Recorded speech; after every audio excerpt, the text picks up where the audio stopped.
إن الحمد لله نحمده ونستعينه ونستغفره.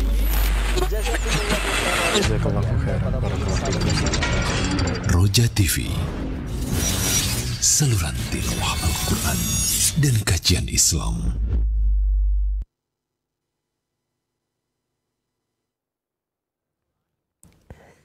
Assalamualaikum warahmatullahi wabarakatuh. Innal hamdalillah hamdan katsiran thayyiban mubarakan fihi kama yuhibbu rabbuna wa yarda. Asyhadu an la ilaha illallah wahdahu la syarikalah wa asyhadu anna Muhammadan abduhu wa rasuluhu amma ba'du. Saudara keiman dan seakidah, sahabat Roja dimanapun Anda berada, alhamdulillah di kesempatan hari Rabu ini kita akan simak bersama kembali kajian ilmiah yang kami hadirkan langsung dari pembahasan kitab Bahjatul Qulubil Abror disampaikan oleh Al-Ustaz Abu Fairuz LCMA hafizahullahu ta'ala dari kota Batam. Dan alhamdulillah kami sudah terkoneksi dengan beliau. Mudah-mudahan koneksi kami lancar hingga akhir acara nanti. Dan seperti biasa setelah materi kami akan sediakan sesi soal jawab bagi Anda yang ingin bertanya perihal pembahasan sekarang yang akan disampaikan, yaitu mengenai hadis yang ke-86 mengenai manasik haji. Baik, kita akan simak bersama materi yang akan disampaikan. Kepada Ustaz kami persilahkan, falyatafaddal mashkur. Jazakallah khairan. Bismillahirrahmanirrahim. Alhamdulillahi rabbil alamin wal aqibatu lil muttaqin. Wala udwana illa 'alal zalimin. Asyhadu an la ilaha illallah wahdahu la syarika lah wa asyhadu anna Muhammadan 'abduhu wa rasuluhu la nabiyya ba'dah. Amma ba'du. Rabbi shrah li sadri wa yassir li amri wahlul 'uqdatam min lisani yafqahu qawli. Rabbi zidni ilma warzuqni fahma wa 'amalan mutaqabbalah. Para pemerhati Roja dan para pendengar Radio Roja dimanapun Anda berada, alhamdulillah senang sekali pada hari ini kembali kita dapat dipertemukan Allah Subhanahu wa taala untuk melanjutkan kajian kitab Bahjatul Qulubil Abror wa karya Al-Imam Abdurrahman bin Nasir As-Sa'di rahimahullah. Pada pagi hari ini dengan izin Allah kita akan lanjutkan pembahasan hadis yang ke-86 berkaitan tentang manasik haji Nabi yang mulia sallallahu alaihi wasallam. Berkata Syekh Abdurrahman rahimahullah, an Jabir bin Abdullah radhiyallahu anhuma, dari Jabir bin Abdullah semoga Allah meridhai keduanya, anna Nabi sallallahu alaihi wasallam qala, bahwasanya Nabi sallallahu alaihi wasallam bersabda, khudhu anni manasikakum, ambillah dariku cara manasik haji kalian. Hadis diriwayatkan oleh Imam Ahmad, Imam Muslim dan Imam Nasai. Berkata Syekh Abdurrahman, hada kalamun jami'un, ini perkataan yang ringkas tapi mengumpulkan makna yang dalam. Istadalla bihi al-ilmi ala masyru'iyati jami'i ma fa'alahu an-nabi sallallahu alaihi wasallam wa ma qalahu fi hajjihi wujuban fil wajibat wa mustahabban fil mustahabbat. Para ulama menjadikan perkataan Nabi ini sebagai landasan dalil syar'i, ya, tentang disyariatkannya segala sesuatu yang diperbuat Nabi SAW ketika haji. Ya. Dan apa yang diperbuat serta dilakukan Nabi SAW ketika haji. Di mana kita disyariatkan untuk mengikutinya. Ada yang dia wajibkan, ada yang dia anjurkan. Maka disyariatkan semua tata cara haji Nabi yang mulia SAW. Wujuban fil wajibat, mustahabban fil mustahabbat. Yang wajib kita wajib ikuti, yang mustahab kita tetap juga mustahab dianjurkan untuk mengikutinya. Karena perbuatan haji itu ada yang sifatnya wajib, ada yang sifatnya anjuran. Haji itu ada yang rukun, ya, yang mana bila rukun tersebut ditinggalkan tak sah hajinya. Ada yang merupakan kewajiban-kewajiban haji yang mana kalau ditinggalkan dengan sebab tertentu dia bisa hajinya disempurnakan dengan membayar kafarat, ya. Ada juga perkara-perkara yang merupakan sunnah daripada sunnah haji Nabi yang mulia SAW, sekiranya tidak dikerjakan tidak mengapa, ya. Berkata Syekh Abdurrahman, bahwa nadhiru qawlihi sallallahu alaihi wasallam fi shalah, persis sekali perkataan Nabi ini dengan perkataan Nabi dalam perkara salat. Sallu kama ra'aitumuni usalli. Salatlah kalian sebagaimana kalian melihat aku itu salat. Fakama anna dhalika yashmalu juz'iyati salati kullaha fahada yashmalu juz'iyat al-manasik ya kulliha. Sebagaimana ya perintah Nabi ikut beliau dalam salat itu adalah perkara yang sifatnya umum, disyariatkan kita mengikuti segala macam gerak-gerik Nabi yang mulia sallallahu alaihi wasallam. Sekecil apapun juga ada yang sifatnya wajib, ada yang sunnah. Ya, demikian juga dalam perkara haji ini. Yang jelas kita disyariatkan mengikuti Nabi dalam segala sesuatu dari perbuatan beliau dalam beribadah. Baik ketika haji, baik ketika beliau salat, ya, dan seterusnya. Karena beliaulah yang telah menjadi panduan umat ini. Di mana Allah mengatakan, laqad kana lakum fi Rasulillahi uswatun hasanah. Sungguh telah ada untuk kalian dalam diri Rasulullah contoh suri tauladan. Maka segala macam bentuk ibadah harus mengacu kepada apa yang dilakukan Nabi sallallahu alaihi wasallam. Yang wajib kita ikuti. Yang sunnah kita ikuti. Ya. Berkata Syekh Abdul Rahman, wa Syekh al-Islam Ibn Taimiyah kalamun hasan jiddan fi khulasati hajjin Nabi sallallahu alaihi wasallam. Syekh Islam Ibn Taimiyah memiliki perkataan yang begitu indahnya ketika menyipati haji Nabi sallallahu alaihi wasallam. Dzakarahu fil qawaid an-nuraniyah, yang mana keterangan ini dia sebutkan dalam kitabnya Al-Qawaid An-Nuraniyah. Waqala qaddasallahu ruhahu wa radiya anhu, di mana dia berkata dalam kitabnya tersebut, kitab Al-Qawaid An-Nuraniyah, waqad thabata bin naqli al-mutawatir 'inda al-khassati min ulama al-hadith, telah terdapat riwayat yang dinukil secara mutawatir dari para ulama-ulama hadis min wujuhin katsirah, dengan banyaknya periwayatan, jalur-jalur periwayatan yang banyak, fi sahihaini wa ghairihima, dalam hadis sahih Bukhari dan Muslim dan lain-lainnya, annahu sallallahu alaihi wasallam, bahwasanya Nabi sallallahu lamma hajjatal wada atau hijjatal wada, manakala Nabi mengerjakan haji wada. Jadi Nabi sendiri mengerjakan haji seumur hidupnya sekali setelah Islam. Disebut dengan haji wada karena itulah haji perpisahan Nabi dengan umat. Karena setelah itu Nabi yang mulia sallallahu alaihi wasallam pun wafat. Jadi kata beliau, tatkala datang haji wada, ahrama huwa wal muslimuna min Dzul Hulaifah. Bertolaklah Nabi dan kaum muslimin dari Dzul Hulaifah. Dzul Hulaifah adalah merupakan miqat. Miqat bagi penduduk kota Madinah. Miqat adalah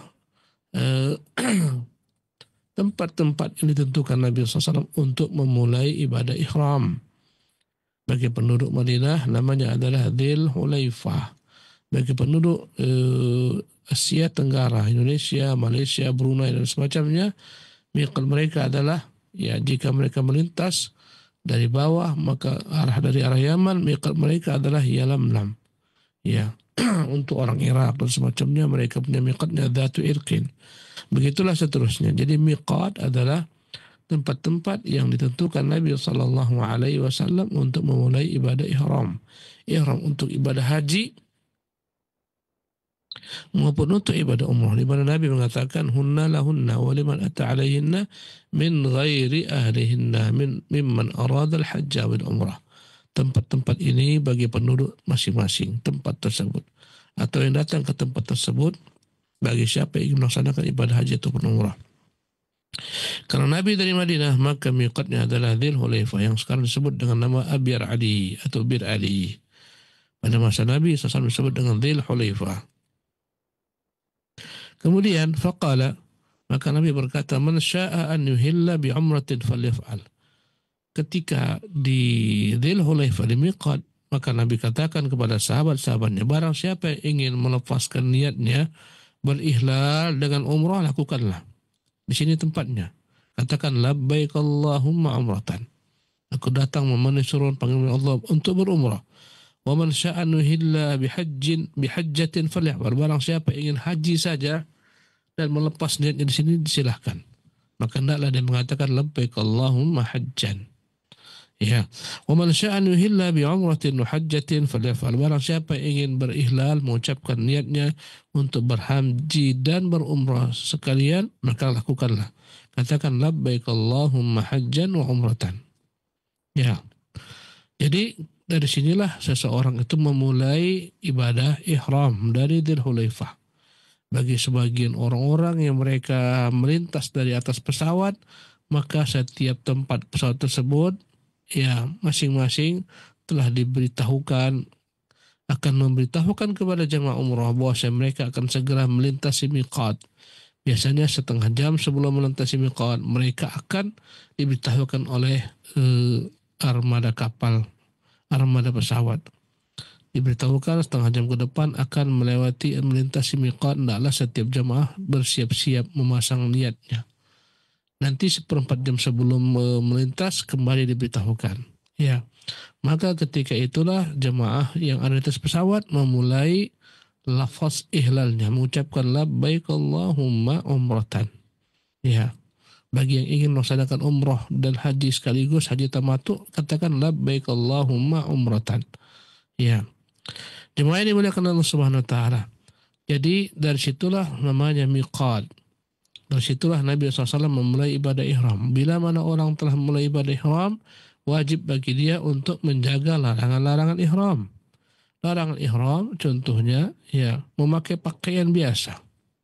Memakai baju itu terlarang. Memakai sarung yang bertaub dilarang. Memakai celana, memakai kaos kaki, memakai peci.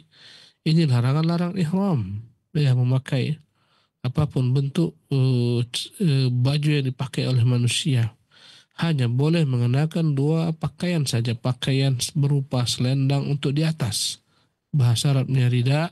Dan kain untuk di bawah namanya izar. Yang dia itu tidak bertaub. Hanya itu saja bagi laki-laki. Adapun pakaian ihram bagi wanita adalah sebagaimana biasa. Menutupi seluruh tubuhnya dan seluruh anggota auratnya. Kecuali wajah dan kedua telapak tangannya. Kemudian di antara larang ihram adalah mencukur rambut, mencukur bulu, mencabut rambutnya, mencabut bulu, misalnya memakai parfum, ya, menikahkan atau dinikahi, menikahi, mengkhitbah, melamar, ya, berburu. Ini semua larangan-larangan yang harus dijaga ketika seseorang berihram. Menutup wajahnya itu terlarang.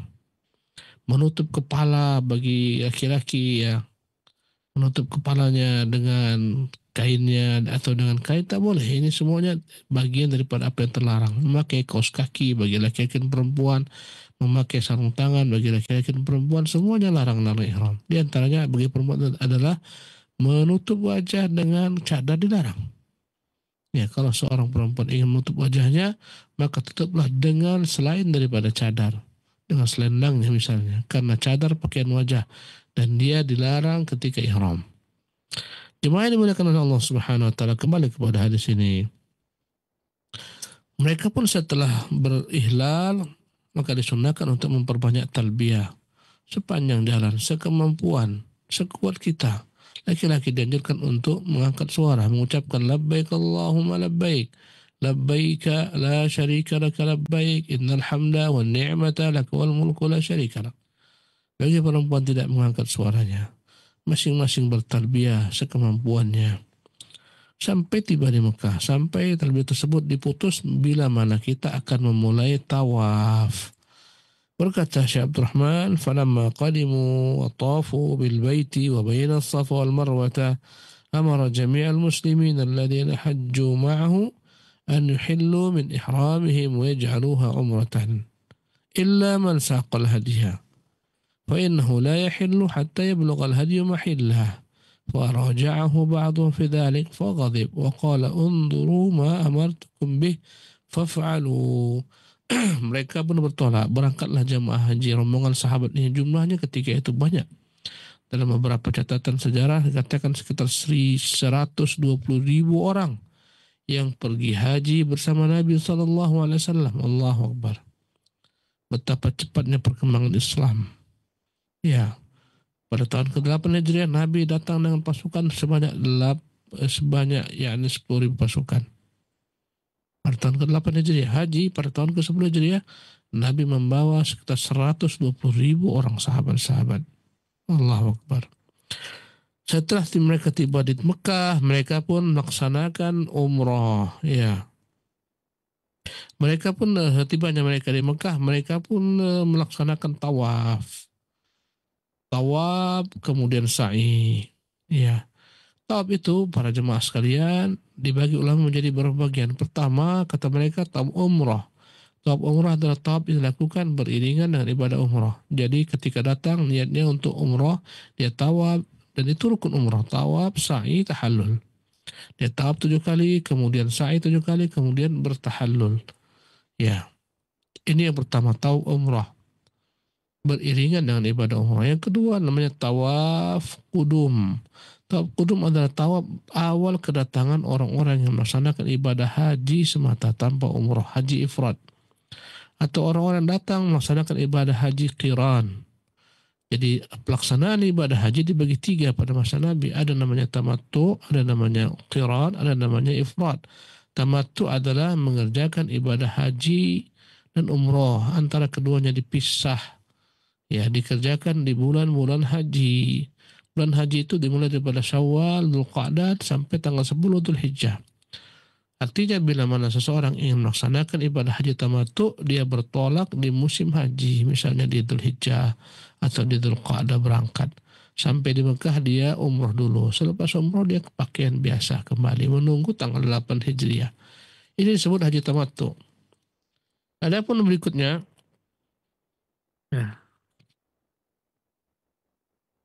haji ifrad adalah haji semata. Datang hanya untuk melaksanakan ibadah haji tanpa umrah. Bagi mereka ini awal kedatangan, mereka disunnahkan untuk tawaf. Namanya tawaf qudum, tawaf kedatangan. Ya, kalau andai kata mereka mau sa'i, boleh sa'i dilaksanakan untuk haji kelak.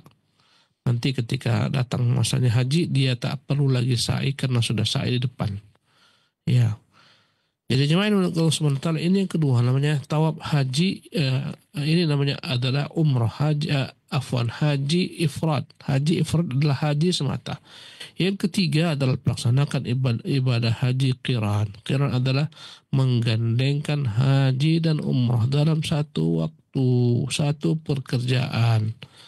Ya, namanya haji qiran. Ya, jemaah ini dimuliakan oleh Allah Subhanahu wa taala. Bagi orang yang haji qiran ini, awal kedatangan mereka itu mengerjakan tawaf qudum sebagaimana haji ifrad.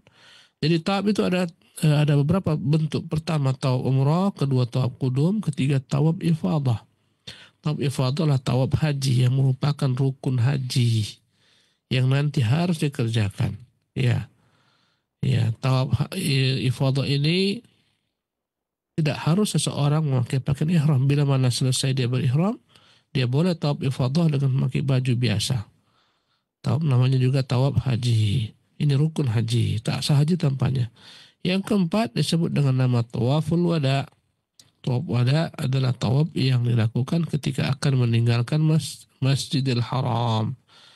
Ya, jadi ada tawaf umrah, ada tawaf qudum, ada tawaf ifadah, ada tawaf wada. Inilah 4 jenis tawaf. Yang tawaf ifadah itu rukun haji, tawaf wada adalah kewajiban haji. Yang bila mana ada uzur bagi perempuan yang haid misalnya, boleh meninggalkan Mekah tanpa tawaf wada.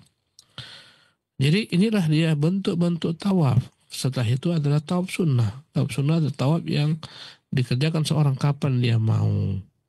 Kembali kepada riwayat Ibnu Taimiyah ini, falamma qadimu wa tafu, manakala mereka tiba di Mekah, mereka tawaf ya di rumah Allah Subhanahu wa taala, wa baina Safa wal Marwah, mereka juga sa'i antara Safa dan Marwah. Maka setelah itu Nabi perintahkan seluruh kaum muslimin yang pergi bersamanya haji agar mereka menyelesaikan ibadah ihram mereka, agar mereka bertahallul, melepas pakaian ihram mereka, agar mereka menjadikan niat mereka itu dengan niat umrah. Inilah namanya haji tamattu. Ya, agar semua sahabat itu bertahallul selepas tawaf sa'i, hendaklah mereka bertahallul dengan memotong rambutnya, memendekkan rambutnya. Ya, karena di haji akan ada tahallul kedua, maka disunahkan dipendekkan saja. tidak dibotak, kecuali nanti pada tahallul kedua. Adapun perempuan, tahallulnya adalah dengan memotong sedikit rambutnya, seujung ruas jari tangannya, sebegitu yang dipotong. Ya, jadi Rasulullah perintahkan semua sahabat yang tidak membawa sembelihan agar mereka berniat ibadah mereka menjadi ibadah umrah. Nanti ketika tanggal 8 barulah mereka kembali berpakaian ihram untuk melaksanakan ibadah haji. Ini disebut dengan nama haji tamattu. Dikatakan tamattu maknanya bersenang-senang, di mana orang yang haji itu bisa bersenang-senang memakai pakaian, parfum, mencampuri keluarganya selepas ibadah umrah sebelum masuk ibadah haji. Adapun orang yang pergi haji dengan niat qiran ataupun ifrad, mereka sejak berihram tidak boleh melepas pakaian ihramnya dan menggantinya dengan pakaian yang biasa sampai selesai melontar jumrah di tanggal 10 Dzulhijjah, jumrah Aqabah, kemudian menyembelih sembelihan, ya, dan memotong rambut. Jemaah yang dimuliakan Allah Subhanahu wa taala. Maka Rasulullah perintahkan semua sahabat itu untuk bertahallul, kecuali membawa sembelihan untuk dipotong. Karena dia harus menunggu, tidak boleh dia bertahallul sampai dia menyembelih terlebih dahulu sembelihan tersebut nanti di tanggal 10 Dzulhijjah. Faraja'ahu ba'duhum fi dzalik. Sebagian sahabat mereka itu ya bertanya kepada Nabi SAW, mengapa mereka harus demikian, mengapa mereka tidak tetap dalam ihramnya. Karena Nabi SAW sendiri, Nabi kita hajinya haji qiran, Nabi membawa sembelihan, maka Nabi tidak bertahallul, tidak melepaskan pakaian ihramnya, menggantinya dengan pakaian biasa. Tapi kebanyakan sahabat Nabi suruh merubah menjadi ihram karena mereka tidak bawa sembelihan. Ketika sebagian seolah-olah menampakkan ketidaknyamanan mereka dengan perintah Nabi, maka Nabi pun marah. Dan Nabi mengatakan, "Unduru ma amartukum bihi faf'alu." Lihatlah apa yang kuperintahkan, segera lakukan. Karena mereka melihat Nabi tidak bertahallul. Maka mereka ketika disuruh Nabi bertahallul memakai pakaian biasa, mereka tak nyaman karena Nabi tak bertahallul. Mereka mengira perbuatan Nabi lebih utama. Maka Nabi menjelaskan antara Nabi dan mereka ada perbedaan. Apa kata Nabi? Ya, aku ini tidak berihram, tidak bertahallul karena akan membawa sembelihan. Sekiranya aku tidak membawa sembelihan, pastilah aku akan bertahallul bersama kalian. Jemaah yang dimuliakan Allah Subhanahu wa taala, berkata Syekh Abdul Rahman, wa kana huwa sallallahu alaihi wasallam qad saqal hadiyah. Nabi ketika itu sudah menggiring sembelihan akan disembelihnya. Walam yahilla min ihramih, karena itulah dia tidak bertahallul dari ihramnya. Walamma karahata ba'dihim walamma ra'a karahata ba'dihim lil ihlali qala, ketika melihat sebagian mereka itu merasa tak nyaman ketika harus bertahallul, maka Nabi berkata, "Lau istaqbaltu min amri mastadbartu masuqtul hadiyah." Sekiranya boleh mengulang ke belakang, aku tak bawa sembelihan, pasti aku tidak akan seperti ini, pasti aku akan bertahallul sebagaimana kalian. Wala ja'altuha umratan, pasti akan kujadikan ini juga umrah. Nanti baru haji tanggal 8. Walau la alla ma'iyul hadiyah la ahlaltu. Sekiranya aku tak bawa sembelihan, pasti aku akan bertahallul. Wa qala aidan, Nabi juga bersabda, inni labbattu ra'si wa qallattu. Di masalahnya aku sudah mengikat kepalaku ini untuk ihram. Dahulu kala orang-orang Arab rambutnya panjang-panjang, agar rambutnya tak berserak kemana-mana, mereka akan ikat rambutnya. Kata Nabi, aku sudah mengikat kepalaku ini, maksudnya rambutnya diikat. Ya, dikening, diikat. Wa qallattu hadyi, aku pun sudah membawa sembelihanku. Fala uhillu hatta anhar, maka aku tidak boleh bertahallul sampai aku menyembelih nanti di tanggal 10. Fahalal muslimuna jami'uhum illa an-nafar alladhina saqul hadiyah. Maka seluruh orang-orang Islam kala itu pun bertahallul kecuali yang bawa sembelihan. Minhum Rasulullah sallallahu alaihi bin Abi Thalib wa Talha bin Ubaidillah. Yang ikut Nabi hanya berapa orang saja karena mereka bawa sembelihan. Di antaranya Nabi, kemudian Ali bin Abi Thalib yang datang dari Yaman, dan Talha bin Ubaidillah. Selainnya mereka beribadah haji dengan jalan tamattu. Berkata Syekh Abdul Rahman, falamma kana yawm at-tarwiyati ahramal muhilluna bil haji. Manakala datang hari tarwiyah. Hari tarwiyah adalah hari ke-8 bulan Dzulhijjah. Itulah start awal memulai ibadah haji. Kadang-kadang orang mengira haji itu sampai 3 bulan. Tidak. itu keberangkatan dan kepulangan. Kadang-kadang orang mengira haji sampai 40 hari, tidak. Aktivitas haji itu dimulai pada tanggal 8 Dzulhijjah sampai tanggal 12 Dzulhijjah. Ya, haji yang paling ringkas engkau bisa melaksanakan ibadah haji dalam 6 hari. Mulai pada tanggal 8, 9, 10, 11, 12. 5 hari. 5 hari minimal pelaksanaan ibadah haji. Bahkan bisa 4 hari. Ya, engkau tidak memulai haji kecuali pada tanggal 9 Dzulhijjah, 9, 10, 11, 12. Ya, 4 hari bisa. Ya, yang paling ringkas pelaksanaan ibadah haji 4 hari. Adapun karena banyaknya jumlah manusia, mereka tak akan mungkin pulang dalam satu waktu. Karena itulah digilir keberangkatan mereka, kloter demi kloter. Jemaah ini dimuliakan oleh Allah Subhanahu wa taala. Jadi tatkala datang tanggal 8 Dzulhijjah disebut dengan hari tarwiyah. Dari kata-kata rawa yurawi tarwiyah, disebut hari tarwiyah, artinya hari menyiapkan minuman-minuman, di mana jemaah haji dari Mekah menyiapkan banyak air untuk minum dan kebutuhan mereka selama nanti bermabit di Mina 3 hari. Ya, pada tanggal 8 Dzulhijjah mereka berbondong-bondong memindahkan air, kantong-kantong air dipindahkan dari Mekah ke Mina, persiapan untuk tanggal 10 Dzulhijjah. Hari itu disebut dengan nama hari tarwiyah.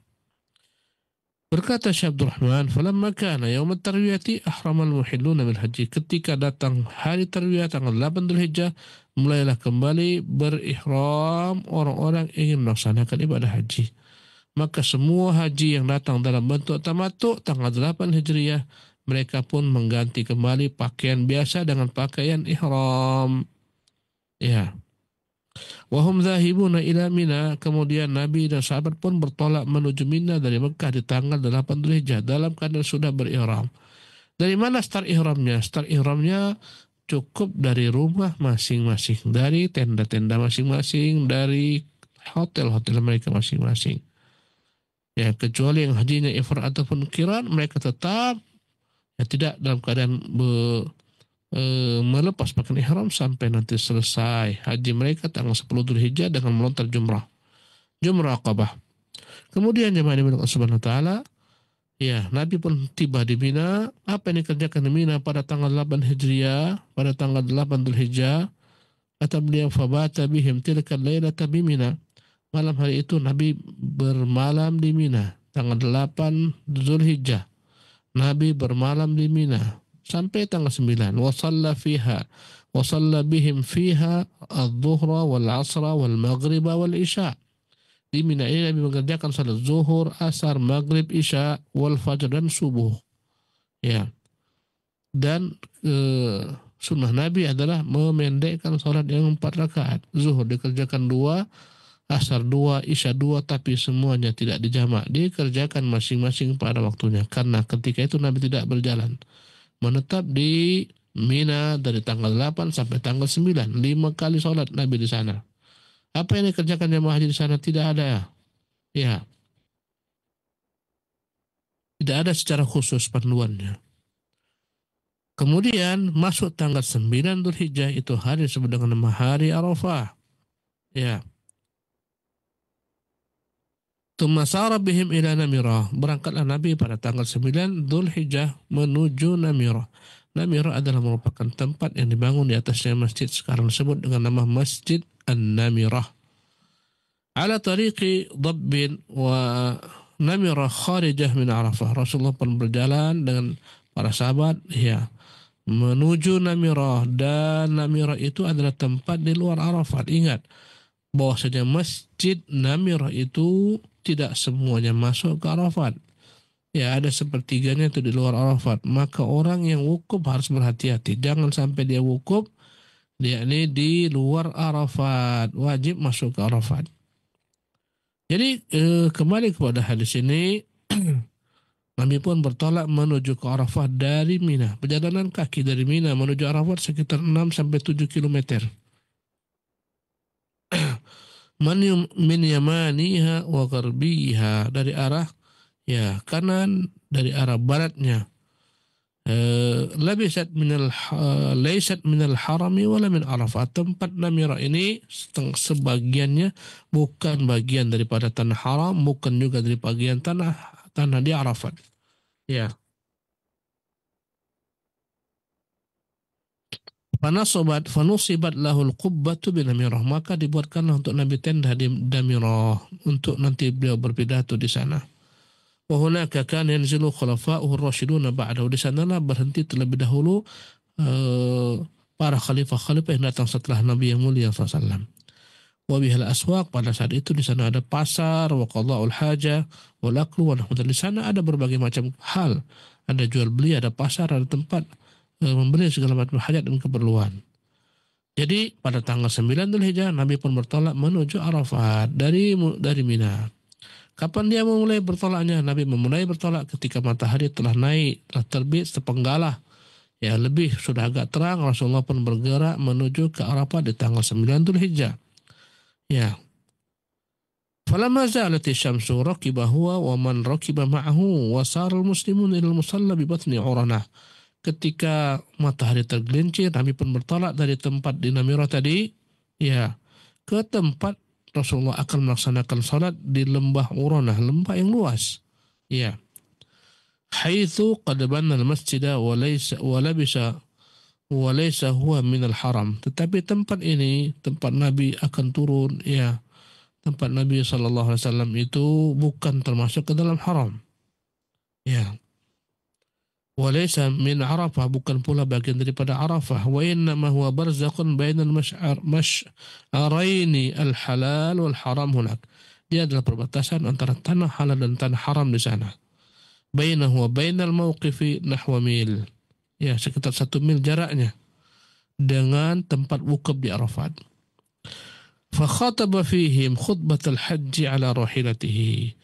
Tergelincir matahari, Nabi pun sallallahu alaihi wasallam menyampaikan khutbahnya. Nabi menyampaikan khutbahnya di atas tunggangannya di hadapan sekitar 120.000 sahabat-sahabat Nabi yang mulia sallallahu alaihi wasallam. Wa kana yaumul Jumu'ah, dan hari itu tepat hari Jumat. Thumma nazala fa shalla bihim adh-dhuhra wal 'ashra maqsurataini majmu'atain. Selepas khutbah Nabi pun salat dengan seluruh kaum muslimin, salat zuhur dan asar masing-masing 2 rakaat di jamak dan di qasar, dikerjakan di awal waktu zuhur. Thumma sara wal muslimuna ma'a ila al-mawqif bi Arafah. Setelah salat Rasulullah pun berjalan ke Arafah untuk wukuf indal Jabal al-Ma'ruf bi Jabal Rahmah, menuju ke tempat yang disebut dengan nama Jabal Rahmah di Arafat. Wasmhul ilal ala wazni hilal, yang kala itu disebut dengan nama ilal, timbangannya adalah hilal. Wa huwa alladhi tusammil amatu Arafah, yang disebut orang-orang sekarang dengan nama Padang Arafat. Falam yazal huwa wal muslimuna fi dzikri wad du'a ila an gharabat asy-syamsu.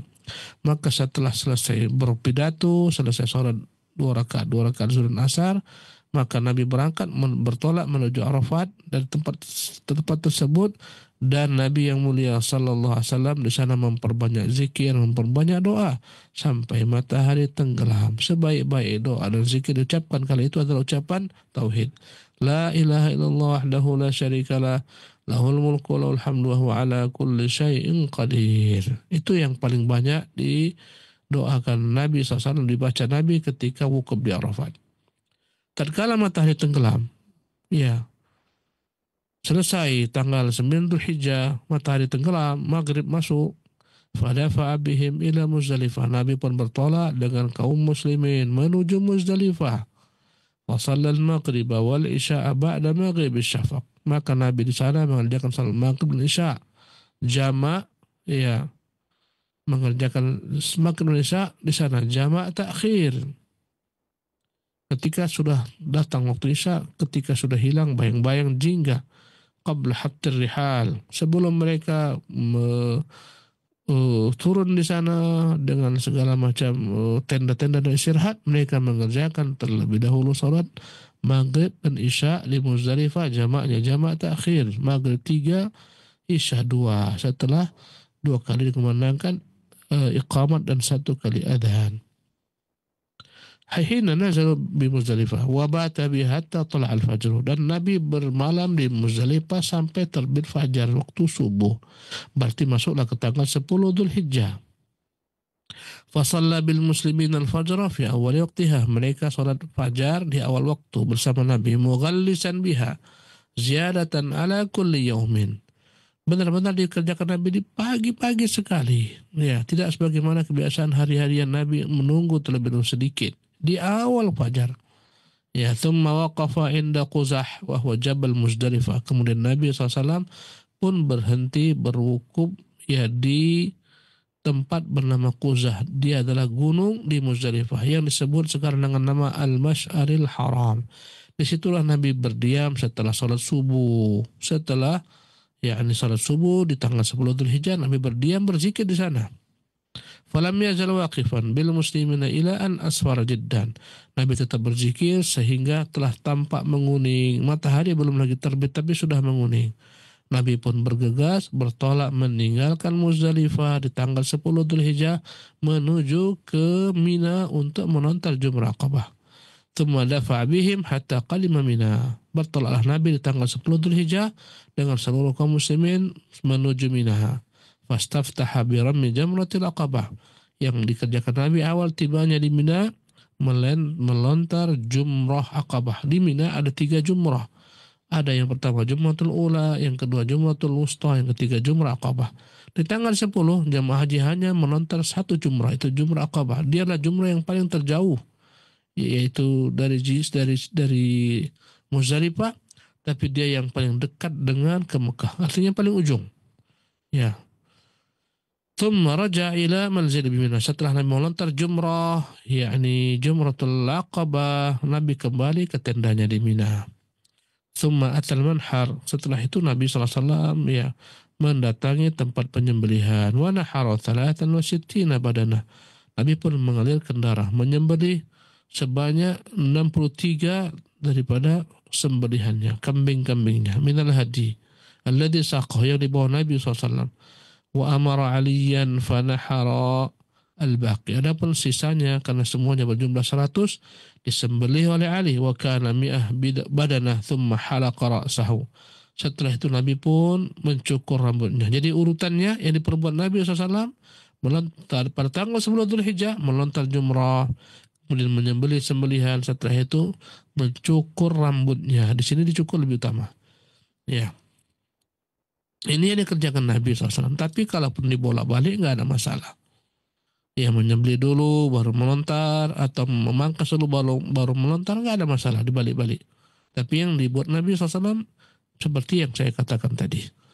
Ya, terlebih dahulu boleh melontar Jumrah Aqabah, kemudian menyembelih, ya, kemudian beliau bercukur sallallahu alaihi wasallam. Tsumma afadha ila Makkah, masih tanggal 10 Dzulhijjah. Setelah Nabi menyembelih, Nabi pun bertolak menuju ke Mekah. Fatafa tawaf al-ifadah. Maka Nabi mengerjakan tawaf ifadah yang tadi saya katakan, ini rukun haji. Tawaf ifadah hukumnya wajib, bahkan rukun haji. Tapi tawaf ifadah ini tidak harus dikerjakan tanggal 10, boleh juga ditunda. Yang penting harus dikerjakan sebelum jamaah haji pulang. Bahkan dia boleh digabungkan dengan tawaf wada, tapi tidak boleh tinggalkan. Wa kana qad ajjala dha'afata ahlihi min Muzdalifah qabla tulil fajr. Adapun Nabi telah memerintahkan kerabat-kerabatnya, ya istri-istrinya, anak-anak kaum muslimin, wanita-wanita kaum muslimin yang punya hajat, agar mereka bertolak meninggalkan Muzdalifah menuju ke Mina, ya, di malam hari. Jadi tanggal 9 Dzulhijjah ketika Nabi tiba di Mina, Nabi suruh yang lemah-lemah, kaum wanita, anak-anak untuk terlebih dahulu bertolak menuju ke Mina dari Muzdalifah. Mereka pun bertolak setelah lewat setengah malam. Ya, mereka melintas melewati setelah di Muzdalifah lewat setengah malam, mereka pun bertolak menuju ke Mina. Adapun Nabi baru ke Mina di tanggal 10 Dzulhijjahnya setelah salat subuh, setelah matahari, setelah yakni tampak terang matahari. Kemudian ya, faramaul jamrata bilailin. Untuk yang dibolehkan Nabi SAW melintas tidak bermalam di Muzdalifah, mereka diperintahkan bertolak menuju Mina. Mereka pun melontar Jumratul Aqabah di malam hari. Maksudnya setibanya di Mina, belum lagi subuh mereka sudah melontar jumrah. Maka bagi jemaah-jemaah yang mereka lemah-lemah dengan rombongan, mereka bertolak meninggalkan Mina di malam hari. Setibanya mereka meninggalkan Muzdalifah di malam hari. Setibanya di Mina mereka boleh melontar walaupun belum lagi tiba waktu fajar. Kemudian thumma qama bil muslimina ayyama minat thalath. Nabi pun bermalam bersama kaum muslimin menetap pada hari-hari yang disyariatkan, ya, hari tasyrik di Mina selama 3 hari. Yusalli bihim as-salawatil khams maqsuratan ghair majmu'ah. Setiap kali Nabi di Mina, karena tak kemana-mana, Nabi mengerjakan solat itu yang 4 menjadi 2, tapi tidak dijamak. Yarmi kulla yawmin al-jamarati thalatha ba'da zawali syamsi. Kerja Nabi selama 3 hari Mina adalah melontar jumrah yang 3, al-ula al-aqabah, al-ula al-thani al-wusta dan aqabah. Tiap hari setelah matahari tergelincir, setelah tiba zuhur, Nabi berangkat untuk melontar jumrah yang 3 ini. Yastaftihu bil jumratil ula, dimulai daripada jumrah yang pertama yang paling dekat dengan Muzdalifah, wahya sughra, ya, disebut juga dengan nama al-jumratus sughra, wahya dunya ila Mina. Dialah yang paling dekat ke Mina. Kemudian al-quswa min Makkah, yang paling jauh dari Makkah. Wa yakhtatimu bi jamratil aqabah. Setelah itu Nabi menutup dengan melontar jumrah aqabah. Jadi dari ula, wusta, kemudian aqabah. Wa yaqifu bainal jamrataini. Setiap kali Nabi melontar, Nabi berhenti terlebih dahulu. Setelah melontar jamratul ula, Nabi berhenti berdoa. Setelah melontar jumrah al-wusta, Nabi berhenti dan berdoa. Ya, doanya panjang. Yadhkurullah, dikatakan di situ al-ula wa thani wa baina thaniya wa thalitha wa wuqufan tawilan biqadri surat al-Baqarah. Berdirinya lama, bahkan dikatakan oleh sahabat Jabir sepanjang surah Al-Baqarah Nabi berdiri di sana berdoa, subhanallah, dan hukumnya sunnah. Sekarang tak boleh lama berdiri kecuali akan diusir oleh askar karena akan membuat padat jalan. Kembali kepada apa yang dikatakan Syekh Abdul Rahman, ya. Yadhkurullah yad'u, Nabi setelah melontar jumrah berdiri lama, berzikir, berdoa. Fa innal mawaqifa thalathun. Maka tempat Nabi berhenti itu 3. Ada Arafah, ada Muzdalifah, dan ada Mina. Arafah wa Muzdalifah wa Mina.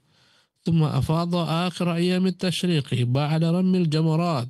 Huwa wal muslimun. Selepas hari yang ketiga dari hari-hari tasyrik, Rasulullah pun bertolak bersama kaum muslimin. Setelah melontar jumrah yang 3, Rasulullah pun bertolak meninggalkan Mina. Selesailah haji kecuali satu lagi yang bersisa, yaitu melakukan tawaf wada. Ya. Fanazala bil Muhassab, maka bertolak dari Mina, Nabi pun turun di lembah namanya Al-Muhassab, inda Khaif Bani Kinanah, ya. Di tempat Bani Kinanah, ya. Fabatah wal muslimuna lailatul arbi'a, maka Rasulullah menginap di sana pada malam Rabu. Wa ba'atha tilka laila ila Aisyah ma akhiha Abdurrahman. Jadi setelah Nabi tawaf wada, Nabi pun bertempat di tempat ini, Muhassab ini, siap-siap akan bertolak meninggalkan Mekah. Tapi ibunda Aisyah kala itu belum melaksanakan umrah, dan dia ingin melaksanakan ibadah umrah karena ibunda Aisyah manakala akan berangkat haji dia terkena haid, sehingga dia tidak bisa terlebih dahulu melaksanakan haji tamattu. Maka Nabi menyuruhnya untuk melakukan haji qiran. Manakala selesai, dia minta agar memiliki ibadah umrah yang tersendiri. Ya. Maka diperintahkannya Abdurrahman, saudara Aisyah, agar mengiring Aisyah untuk tawaf, sa'i, tahallul umrah. Lita'tamira minat Tan'im. Berangkatlah mereka ke tanah halal, yaitu ke Tan'im. Dari sanalah mereka masuk ke Makkah, ibunda Aisyah dalam keadaan berihram. Wahwa aqrab atrafil haram ila Makkah. Tan'im inilah tempat terdekat dari tanah haram Makkah. Min tariqi ahli Madinah, ya, dari jalan orang-orang yang datang dari Madinah. Wa qad buniya ba'da hunaka masjidun sammahu an-nasu Masjid Aisyah. Di sana sekarang berdiri masjid, orang-orang menyebutnya dengan nama Masjid Aisyah di Tan'im. Li'annahu lam ya'tamir ba'da al-hajji ma'an Nabi SAW min ashabihi ahadun qad illa Aisyah. Ya. Karena seluruh orang-orang yang pergi haji bersama Nabi SAW yang mereka itu bertahallul, ya umrah dulu baru haji, semuanya melaksanakan ibadah itu kecuali Aisyah karena dia haid. Liajli anna kanat qad hadar lamma qadimat wa kanat mu'tamirah. Dia berumrah dengan mereka semua. Sayangnya ketika dia mau tawaf ternyata dia pun datang haid, sementara orang tawaf tak boleh dalam keadaan berhadas. Ya. Maka Nabi katakan kepadanya, iqdi ma yaqdil hajj, lakukan semua yang diperbuat jemaah haji. Ghaira an la tatufi bil bait, tapi jangan engkau tawaf di rumah Allah. Wala baina safa wal marwah, jangan engkau sa'i. Ya. Itulah yang membuat Ibunda Aisyah akhirnya sebelum pulang melaksanakan umrah terlebih dahulu. Thumma wadda'al baita huwal muslimuna wa rajal Madinah. Setelah mereka tawaf wada, mereka pun pergi meninggalkan Makkah menuju kota Madinah. ولم يكن بعد أيام التشريق ولا اعتمر أحد قط على أهله عمرة يخرج فيها من الحرام إلى الحل إلا عائشة. Tak pernah ada sejarahnya para sahabat-sahabat yang mereka melakukan umrah dari dalam tanah haram keluar kemudian masuk kembali kecuali Aisyah semata. Karena itulah sebagian ulama sebagaimana Syekh Abdul Aziz bin Baz dan lain-lainnya mengatakan tidak ada umrah dari tanah haram keluar kemudian masuk kembali. فأخذ فقهاء الحديث كأحمد وغيره بسنته في ذلك كله إلى آخر ما قاله رحمه الله ورضي عنهم والله أعلم. Dan inilah kiranya ringkasan daripada haji Rasulullah yang ditulis oleh Syekhul Islam dalam kitabnya An-Nuraniyah. Kita padakan sampai di sini jemaah sekalian, semoga bermanfaat dan kita akan lanjutkan dengan bersoal jawab tentang perkara haji. Wallahu ta'ala a'lam wa sallallahu wasallam wa barak ala abdi wa rasuli Muhammad. Wa akhir da'wana alhamdulillahi rabbil alamin. Tafadhal akhi.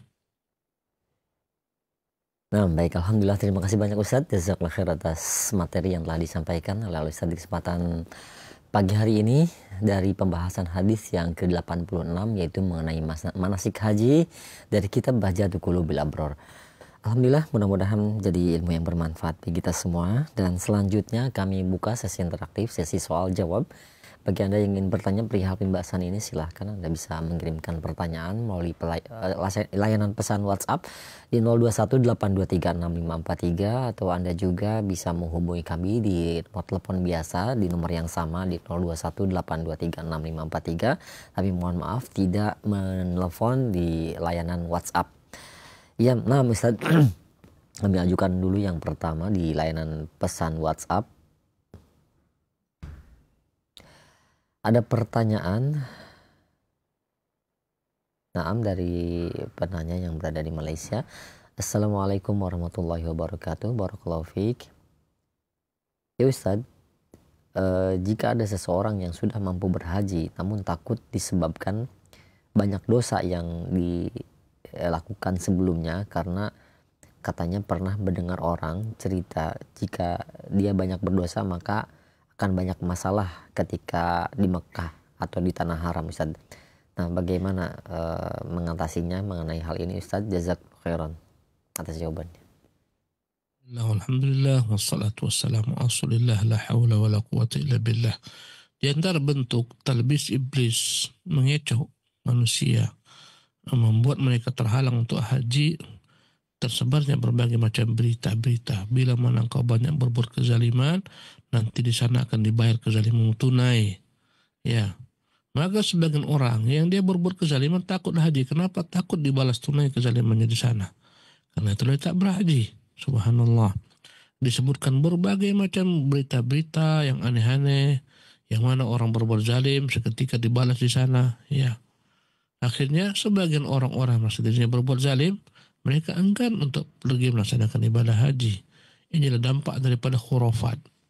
Jemaah yang dimuliakan oleh Allah Subhanahu wa taala, secara garis besar kita diperintahkan untuk melaksanakan ibadah haji bila mana kita memiliki kemampuan. Kata Allah, walillahi 'alan nas hajjul baiti man istata'a ilaihi sabila. Dan hendaklah karena Allah semata kewajiban manusia melaksanakan ibadah haji bagi yang memiliki kemampuan. Ya, adapun perkara dosa, setiap orang pastikan berdosa, setiap orang kan bersalah. Dalam agama kita, masalah dosa itu bukanlah menjadi letak permasalahan besar. Yang menjadi masalah besar adalah tidak mau bertobat. Kata Nabi yang mulia SAW, kullu bani Adam wa khatta'un. Setiap anak Adam pasti bersalah. Wa khairul khatta'in at-tawwabun. Sebaik-baik orang bersalah adalah bertaubat. Ketika engkau tidak pergi berhaji pun dengan alasan kau takut nanti dibayar konten kezalimanmu, pasti Allah akan bayar dimanapun kau berada.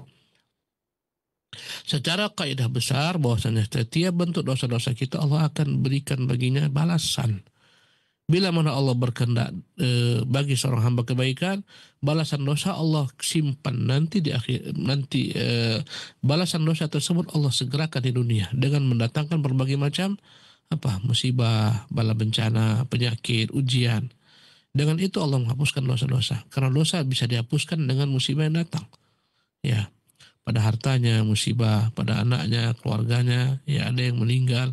Ini musibah, ada yang sakit. Maka dosa itu dapat digugurkan dengan musibah. Ya. Dan dosa dapat digugurkan dengan taubat dan istighfar, dan dosa dapat digugurkan dengan amal saleh. Haji adalah merupakan amal saleh. Bila mana engkau berbuat dosa, kewajibanmu taubat. Bila mana engkau berbuat zalim, kewajibanmu adalah bertobat kepada Allah, mengembalikan segala macam apa yang pernah kau zalimi daripada hak-hak manusia berupa hartanya, kehormatan dirinya, minta kepada mereka penghalalan. Tidak boleh dijadikan sebagai alasan aku tak mau pergi haji karena aku banyak berbuat zalim, nanti Allah balas di sana. Akhirnya dia tidak mau haji, padahal dia telah memiliki kewajiban. Dan inilah saya katakan tadi talbis iblis. Ya, silahkan pergi berhaji. Tentunya sebelum kau haji tidaklah bertobat kepada Allah, jauhi segala macam kesyirikan, karena haji dan kesyirikan sia-sia. Apa guna kau haji nanti di sana kau serukan Allah? Kau katakan, ya Abdul Qadir Jailani, ya Muhammad, ya Rasulullah, mudahkan hajat saya. Ini kesyirikan untuk apa haji? Bersihkan dirimu daripada segala macam unsur kesyirikan, bersihkan dirimu daripada dosa besar, taubat kepada Allah, istighfar, kembalikan hak orang yang kau pergi, yang kau pakai, yang kau ambil dengan tidak hak, kembalikan, minta dari mereka penghalalan. Setelah itu baru engkau pergi haji dengan harta yang halal. Iya. Jangan jadikan alasan banyak berbuat zalim akhirnya enggan pergi haji, takut dibalas kontan. Subhanallah. Dimanapun engkau berada, Allah akan balas segala macam bentuk dosa-dosa. Minimal balasan Allah atas dosa adalah perasaan resah, gelisah, galau, perasaan cemas, tak tenang. Itu minimal daripada balasan dosa. Ya. Bila mana Allah ingin kebaikan, Allah uji engkau dengan berbagai hal yang tak kau senangi. Penyakit, penderitaan, kefakiran, dan semacamnya. Ya. Seburuk-buruk orang adalah orang yang berbuat dosa-dosa. Allah SWT tak balas di dunia, tapi dibalas di akhirat, habislah dia. Oleh karena itu, ini semua adalah bisikan-bisikan syaitan. Pergi haji. Dan kau harus tobat daripada segala macam kesalahanmu. Ya, bukan maknanya aku nggak takut nanti tobat, nanti aku pergi haji akhirnya kena dibayar Allah SWT. Akhirnya dia nggak tobat, habislah dia. Nggak tobat, nggak pergi haji, padahal sudah memiliki kemampuan. Ini semuanya bisikan syaitan. Wallahu ta'ala alam. Nah, baik, alhamdulillah. Terima kasih banyak Ustaz. Jazakallahu khair atas jawaban dan penjelasannya. Mudah-mudahan Allah berikan hidayah kepada kita semua untuk bisa melaksanakan haji. Dan selanjutnya masih kami ajukan Ustaz pertanyaan di layanan pesan WhatsApp. Ada pertanyaan ya Ustaz. Ketika kita umroh, apakah ada keutamaan untuk mengunjungi atau ziarah ke tempat-tempat haji semisal Arafah dan Mina Ustaz? Mohon jawaban dan penjelasannya. La haula wala quwwata illa billah. Untuk orang-orang yang pergi umrah, biasanya ada paket disiapkan oleh travel untuk berziarah city tour, ya, mengunjungi tempat-tempat manasik haji. Tetapi kita harus pahamkan bahwasanya ziarah ini bukan ziarah yang sifatnya diperintahkan dalam agama, bukan ziarah syariah. Tidak ada keharusan orang yang datang ke Mekah itu untuk ziarah. Tidak ada kewajiban harus ziarah ke Mina, Muzdalifah, enggak.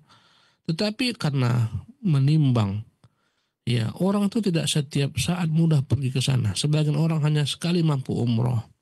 Ya, manakala sudah sampai di sana, mengapa dia tidak berjalan-jalan untuk mengetahui inilah namanya Mina, inilah namanya Muzdalifah, inilah namanya Arafat? Mengapa tidak? Ya.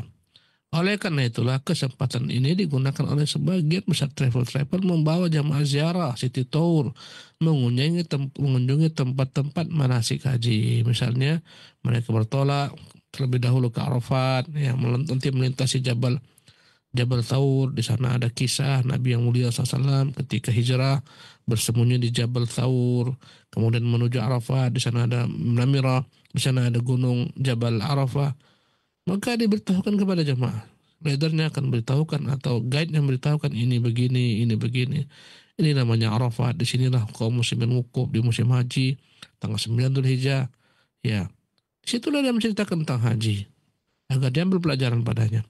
Maka tak mengapa orang-orang yang datang umroh itu tidak pergi ke tempat-tempat ini, karena nggak ada kewajiban, karena bukan bagian daripada ibadah, tapi hanya sebagai bentuk penambah wawasan belaka, agar nanti bila mana dia datang kembali ke sana dalam melaksanakan ibadah haji, dia sudah tahu, oh ini rupanya tergambar di benaknya, oh rupanya ini Arafat, oh begini nanti wukufnya, oh begini tenda-tendanya, oh begini Mina, begini Muzdalifah. Jadi untuk menambah wawasan persiapan untuk haji, bukan ziarah yang berkaitan dengan ibadah. Wallahu ta'ala alam. Naam. Nah, baik, terima kasih banyak Ustaz. Jazakallah khair atas jawaban dan penjelasannya. Selanjutnya masih kami ajukan pertanyaan di layanan pesan WhatsApp Ustaz yang ketiga. Ada pertanyaan ya Ustaz. Benarkah keyakinan jika kita akan meninggalkan kota Mekah, khususnya Masjid Haram, yaitu ketika akan meninggalkan Ka'bah kita berjalan dengan mundur Ustadz? Mohon penjelasan dan jawabannya.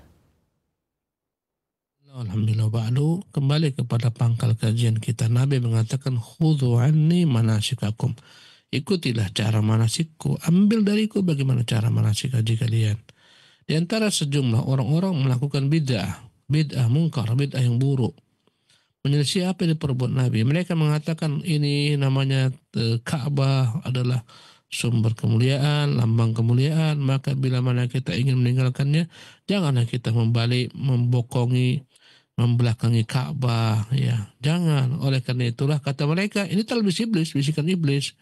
Hendaklah kita keluar dari Masjidil Haram dengan jalan mundur. Akhirnya mereka pun mundur keluar dari Masjidil Haram untuk menghormati Ka'bah. Kita katakan ini bid'ah mungkar.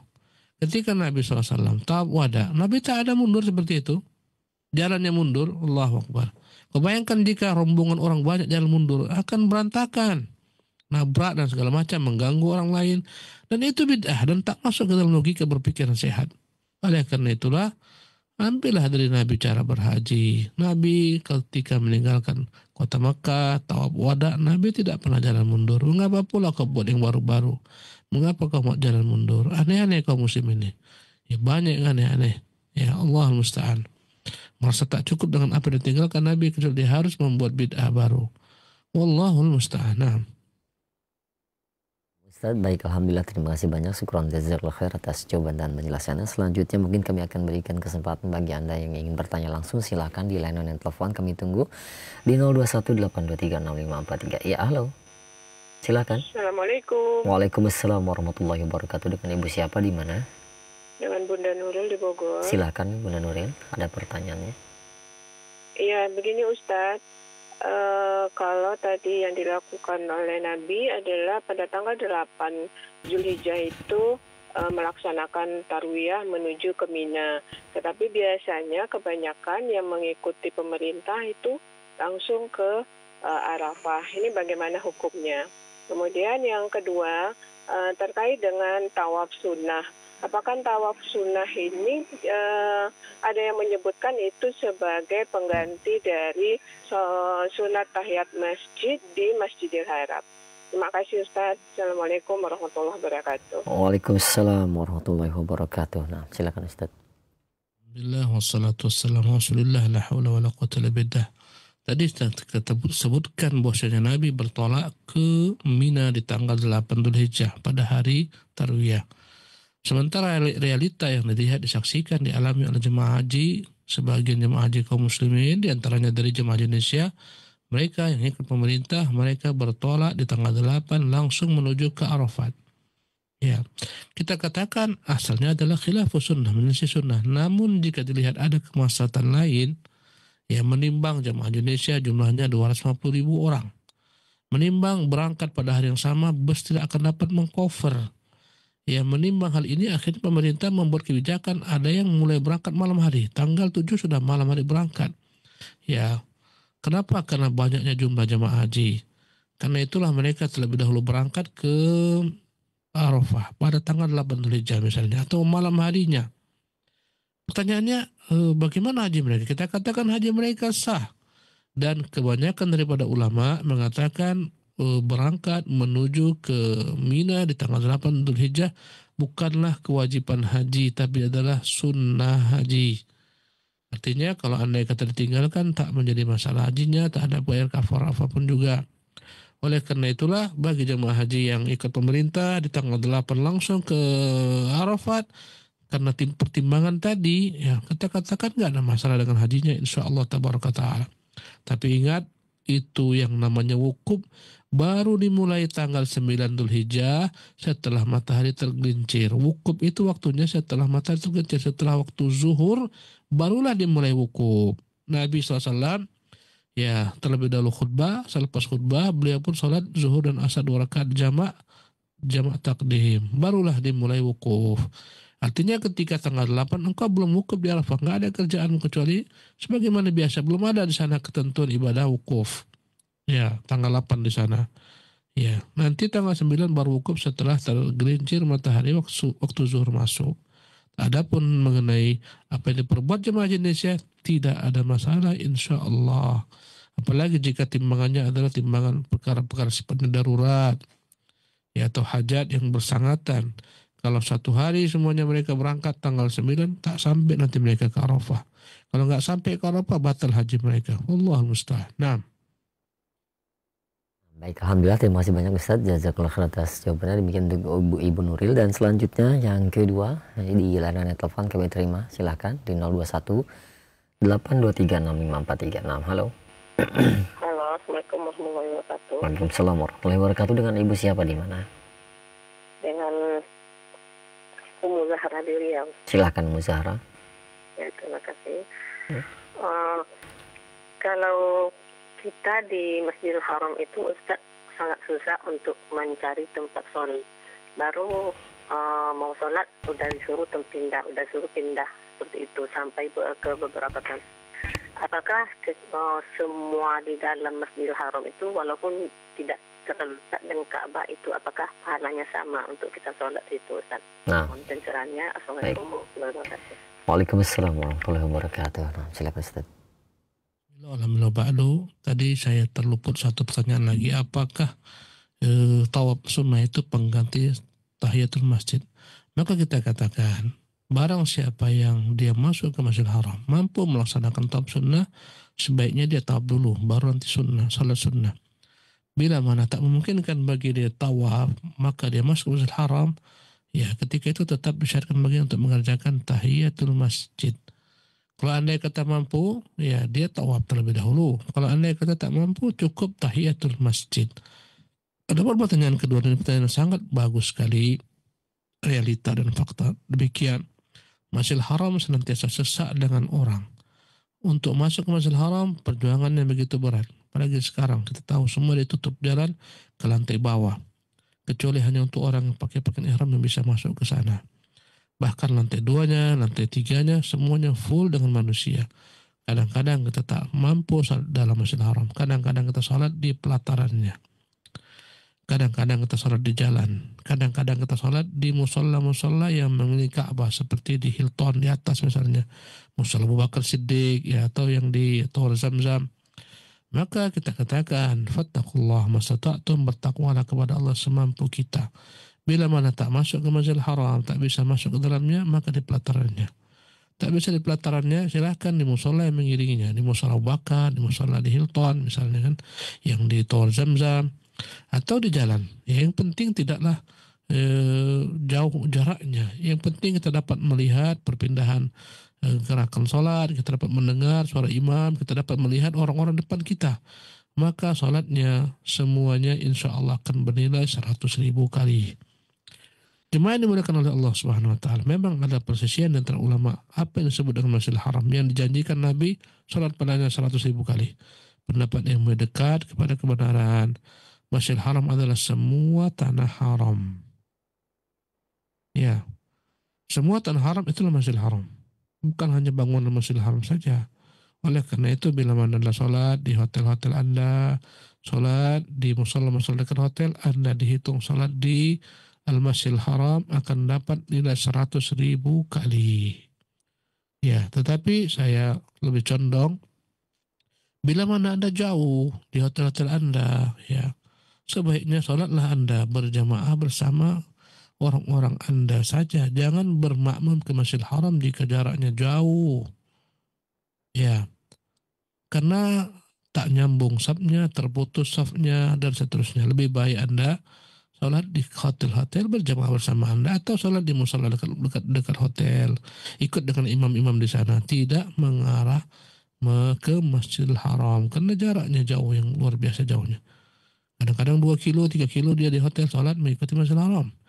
Kita tidak mengatakan ini adalah perkara yang mutlak, tetapi ya kita katakan untuk kehati-hatian. Jamaah itu dikatakan jamaah ketika kita dapat mengetahui perpindahan gerak-geri imam antara satu rakaat ke rakaat lain, antara rukun ke rukun yang lain dengan suara imam, dan juga kita dapat mendeteksi, melihat orang-orang di depan kita. Bila mana kau tak melihat orang depanmu, maka ya engkau dikatakan tidak berjamaah dengan mereka, engkau sholat sendiri. Oleh karena itulah, kalau ingin berjamaah bersama Imam Masjidil Haram, sholatlah ketika engkau melihat saf-safnya nyambung, ya. Tidak sholat di hotel-hotel, di halaman-halaman hotel, ya.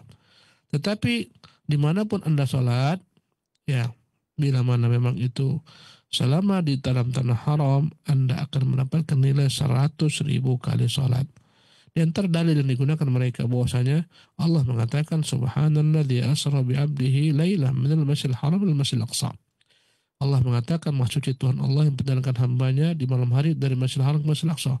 Ketika Nabi di Isra Mi'rajkan, Nabi di Isra Mi'rajkan bukan dari dalam Masjidil Haram, tapi daripada rumah ya Ummu Hani binti Abdul Muttalib. Berarti yang namanya Masjidil Haram bukan bangunan, tapi tanah haram.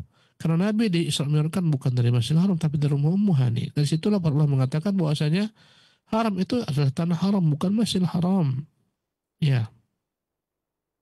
Wallahu tabaraka wa ta'ala alam. Dan untuk perempuan-perempuan, tetap kita katakan lebih baik bagi perempuan tetap selama-lamanya mereka lebih utama sholat di hotel-hotel mereka, di rumah-rumah mereka. Karena keumuman hadis Nabi yang mulia SAW, di mana yang mengatakan sholat seorang perempuan di rumah lebih baik daripada sholatnya di masjid. Wallahu ta'ala alam. Alhamdulillah, terima kasih banyak Ustadz Jazakallahu khair atas jawaban dan penjelasannya.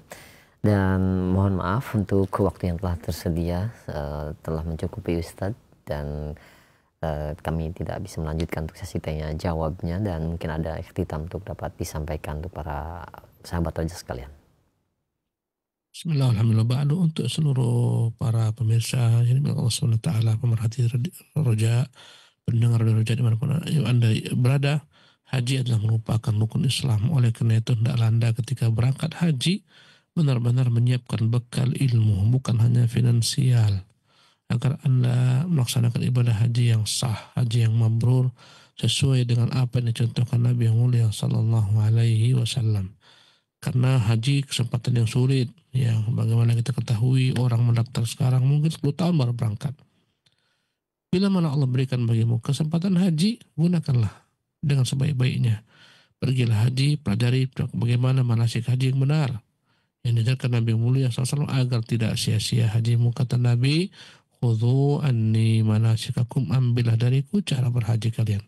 Demikian kita padakan sampai di sini. Assalamualaikum warahmatullahi wabarakatuh. Waalaikumsalam warahmatullahi wabarakatuh. Sekali lagi kami ucapkan jazakallahu khair, barakallahu fiik pada Ustaz. Semoga Allah menjaga antum beserta keluarga, berkah dari ilmu yang telah disampaikan, dan berikan kesehatan kepada Ustaz untuk dapat memberikan faedah kembali di kesempatan Rabu yang akan datang dari pembahasan kitab Bahjatul Qulubil Abrar. Jazakumullahu khairan, barakallahu fikum kepada antum semua yang sudah menyimak acara kami di kesempatan pagi hari ini bersama Ustaz Abu Fairuz Ahmad Ridwan LC MA hafizahullah di setiap Rabu pekan yang ketiga dan keempat.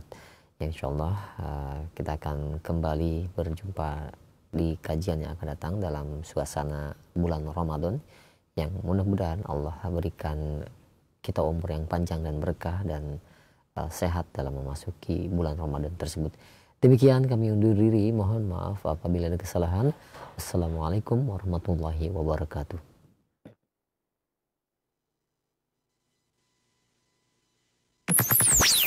Roja TV, saluran tilawah Al-Quran dan kajian Islam.